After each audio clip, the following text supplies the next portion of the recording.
ಕೇಂಬ್ರಿಡ್ಜ್ನಲ್ಲಿ ವಿದ್ಯೆಯನ್ನು ಮುಗಿಸಿದ ನಂತರ ನಾನು ಆಗಲೇ ಹೇಳ್ತಾ ಇದ್ದೆ, ಭಾರತಕ್ಕೆ ಮರಳಿದಂಥ ಬಳಿಕ ಅವರು 1957ರಿಂದ 1959ರವರೆಗೆ ಪಂಜಾಬ್ ವಿಶ್ವವಿದ್ಯಾಲಯದಲ್ಲಿ ಅರ್ಥಶಾಸ್ತ್ರದ ಹಿರಿಯ ಉಪನ್ಯಾಸಕರಾಗಿದ್ದರು, ಗುರುಗಳಾಗಿದ್ದರು. ಮನಮೋಹನ್ ಸಿಂಗ್ ಎಷ್ಟೋ ಅರ್ಥಶಾಸ್ತ್ರ ವಿದ್ಯಾರ್ಥಿಗಳಿಗೆ ಪಾಠ ಪ್ರವಚನದ ಮೂಲಕ ಪಾಠವನ್ನು ಕೂಡ ಕಲಿಸಿದ್ದಾರೆ. ಸಿಂಗ್ರು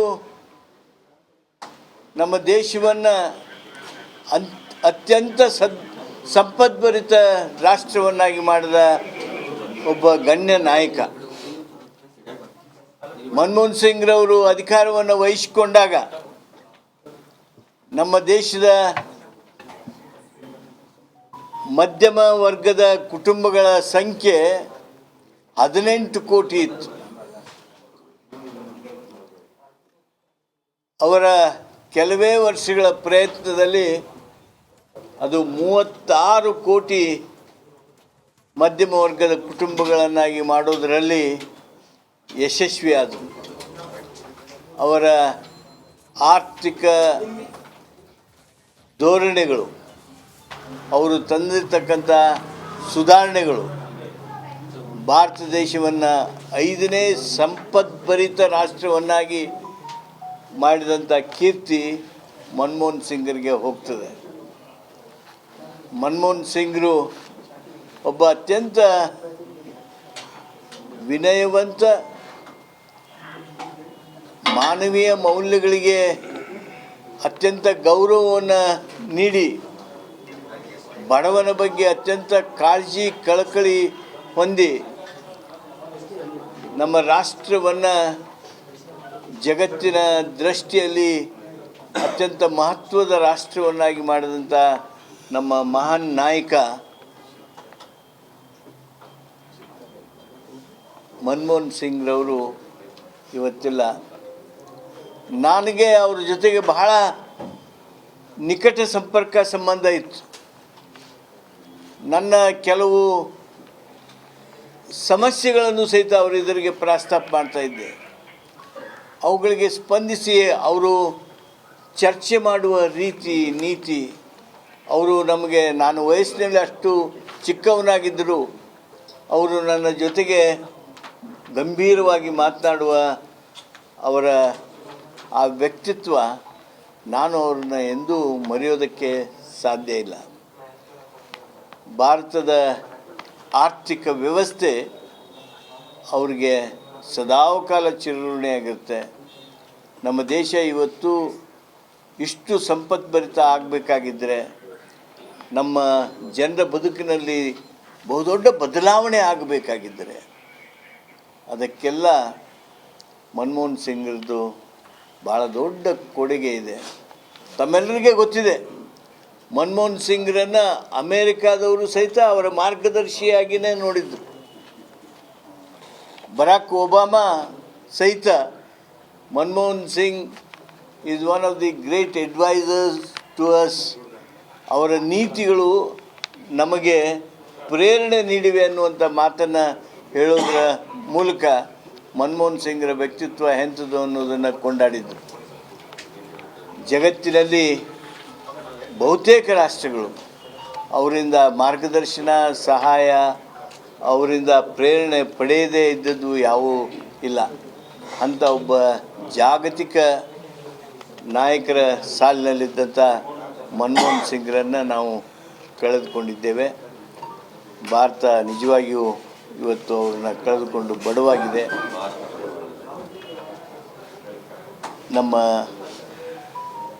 ರಾಷ್ಟ್ರಕ್ಕೆ ಅವರ ಅಗಲುವಿಕೆಯ ದುಃಖವನ್ನು ಸಹಿಸ್ತಕ್ಕಂಥ ಶಕ್ತಿಯನ್ನು ನೀಡಲಿ ಅಂಥೇಳಿ ನಾನು ಪ್ರಾರ್ಥಿಸ್ತೇನೆ. ನಾಳಿನ ಕಾರ್ಯಕ್ರಮಗಳ ಬಗ್ಗೆ, ನಮ್ಮ ಪಕ್ಷದ ಎಲ್ಲ ಇತರ ಚಟುವಟಿಕೆಗಳ ಬಗ್ಗೆ ಇನ್ನು ಕೆಲವೇ ನಿಮಿಷಗಳಲ್ಲಿ ನಮ್ಮ ಡಾಕ್ಟರ್ ಮನಮೋಹನ್ ಸಿಂಗ್ ನಿಧನಕ್ಕೆ ಸಿಎಂ ಸಿದ್ದರಾಮಯ್ಯ ಸಂತಾಪ ಸೂಚಿಸಿದ್ದಾರೆ.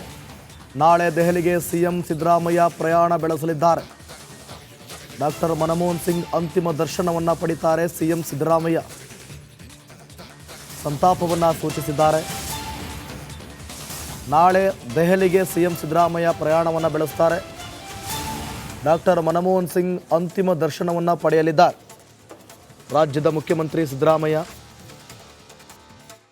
ಕಾಂಗ್ರೆಸ್ ಸರ್ಕಾರ ಈ ಬಗ್ಗೆ ಎಕ್ಸ್ ಖಾತೆಯಲ್ಲಿ ಮಾಹಿತಿಯನ್ನು ಹಂಚಿಕೊಂಡಿದ್ದಾರೆ.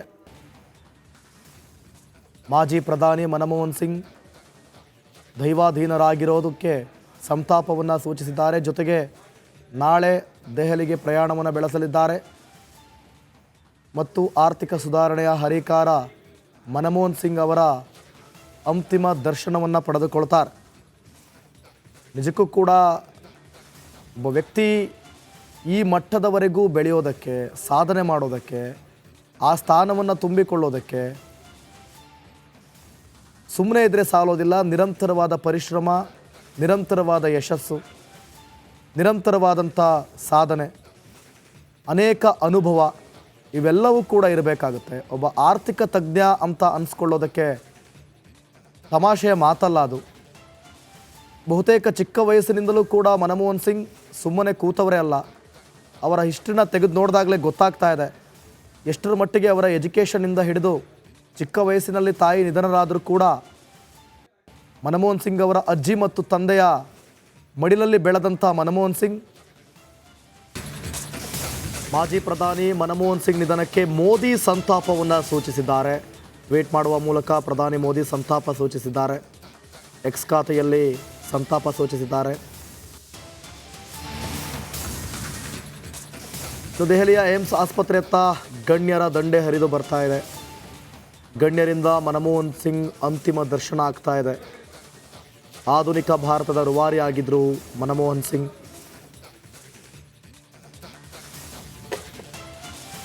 ಬೆಂಗಳೂರು ಗ್ರಾಮಾಂತರ ಸಂಸದರು ಮಂಜುನಾಥ್ ಅವರು ನಮ್ಮ ಜೊತೆ ದೂರವಾಣಿ ಸಂಪರ್ಕಕ್ಕೆ ಸಿಕ್ಕಿದ್ದಾರೆ. ಸರ್ ನಮಸ್ತೆ. ನಮಸ್ತೆ. ನಮಸ್ತೆ ಸರ್, ಇವತ್ತು ಆರ್ಥಿಕ ತಜ್ಞ ಮರೆಯಾಗಿದ್ದಾರೆ. ಫಸ್ಟ್ ರಿಯಾಕ್ಷನ್ ಏನು ಹೇಳ್ತೀರಿ ಸರ್? ಹೌದು, ನಮ್ಮ ಆರ್ಥಿಕ ತಜ್ಞರು ಮತ್ತು ಆರ್ಥಿಕ ಪ್ರಗತಿಗೆ ಒಂದು ಹೊಸ ನಾಂದಿಯನ್ನು ಹಾಕಿಕೊಟ್ಟಂತ ನಮ್ಮ ಮಾಜಿ ಪ್ರಧಾನಿ ಇವತ್ತು ಮನಮೋಹನ್ ಸಿಂಗ್ ಅವರು ನಮ್ಮನ್ನು ಅಗಲಿರೋದು ಬಹಳ ನೋವಿನ ಸಂಗತಿ. ಯಾಕೆಂದ್ರೆ ಅವರು ಬಹಳ ಒಂದು ಸರಳ ಸಜ್ಜನಿಕೆಯ ಒಂದು ಮುತ್ಸದಿ ಧೀಮಂತ ನಾಯಕ ಅಂತಾನೆ ನಾವು ಹೇಳಬೇಕಾಗುತ್ತೆ. ಒಬ್ಬರು ಸೈಲೆಂಟ್ ಅಚೀವರ್, ಅಂದ್ರೆ ಮಾತು ಕಡಿಮೆ ಬಟ್ ಒಳ್ಳೆಯ ಸಾಧನೆ. ಇವತ್ತು ಭಾರತ ದೇಶವನ್ನ ಪ್ರಗತಿಯತ್ತ ತೆಗೆದುಕೊಂಡು ಹೋಗೋದರಲ್ಲಿ ಅವರ ಕೊಡುಗೆ ಕೂಡ ಇದೆ. ಇದೆಲ್ಲ ಇವತ್ತು ನಾವು ಅದನ್ನ ನೆನೆಯುವಂಥದ್ದು ಮತ್ತು ಹಲವಾರು ಯುವ ಪೀಳಿಗೆಗೆ ಅವರು ಒಂದು ಆದರ್ಶ ಕೂಡ ಆಗಿದ್ದಾರೆ. ಸರ್, ಯಾವುದೇ ಒಬ್ಬ ವ್ಯಕ್ತಿಯಾಗಿರಲಿ ಸರ್, ಇದ್ದಾಗ ಯಾರೂ ಆತನ ಬಗ್ಗೆ ಗುಣಗಾನ ಮಾಡೋದಿಲ್ಲ. ಆದರೆ ಆತ ಇಲ್ಲದಿದ್ದಾಗಲೇ ಆತನ ಎಲ್ಲ ರೀತಿಯ ಒಳ್ಳೆ ಗುಣಗಳನ್ನು ಹೊರಹಾಕ್ತಾ ಹೋಗ್ತಾರೆ. ಈ ವಿಚಾರದಲ್ಲಿ ಮನಮೋಹನ್ ಸಿಂಗ್ ಬಗ್ಗೆ ನೀವೇನು ಹೇಳ್ತೀರಾ ಸರ್?